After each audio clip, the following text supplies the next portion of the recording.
ಯಾಕೋಬನು 2:1. ನನ್ನ ಸಹೋದರರೇ, ಮಹಿಮೆಯುಳ್ಳ ನಮ್ಮ ಕರ್ತನಾದ ಯೇಸು ಕ್ರಿಸ್ತನ ನಂಬಿಕೆಯ ವಿಷಯದಲ್ಲಿ ನೀವು ಪಕ್ಷಪಾತಿಗಳಾಗಿರಬಾರದು. 2.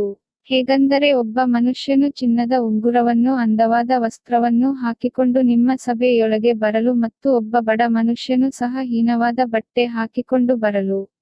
3. ನೀವು ಹೊಳೆಯುವ ವಸ್ತ್ರಗಳನ್ನು ಧರಿಸಿಕೊಂಡಿರುವವನನ್ನು ಗೌರವಿಸಿ ಅವನಿಗೆ, ನೀನು ಇಲ್ಲಿ ಈ ಒಳ್ಳೆ ಸ್ಥಳದಲ್ಲಿ ಕೂತುಕೋ ಎಂತಲೂ ಆ ಬಡವನಿಗೆ, ನೀನು ಅಲ್ಲಿ ನಿಂತುಕೋ ಇಲ್ಲವೇ ಇಲ್ಲಿ ನನ್ನ ಕಾಲ್ಮಣೆಯ ಹತ್ತಿರ ಕೂತುಕೋ ಎಂತಲೂ ಹೇಳಿದರೆ. 4.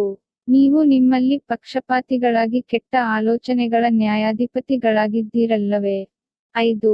ನನ್ನ ಪ್ರಿಯ ಸಹೋದರರೇ, ಕೇಳಿರಿ, ದೇವರು ಈ ಲೋಕದ ಬಡವರನ್ನು ನಂಬಿಕೆಯಲ್ಲಿ ಐಶ್ವರ್ಯವಂತರಾಗಿಯೂ ತನ್ನನ್ನು ಪ್ರೀತಿಸುವವರಿಗೆ ತಾನು ವಾಗ್ದಾನ ಮಾಡಿದ ರಾಜ್ಯಕ್ಕೆ ಬಾಧ್ಯರಾಗಿಯೂ ಇರಬೇಕೆಂದು ಆರಿಸಿಕೊಳ್ಳಲಿಲ್ಲವೇ.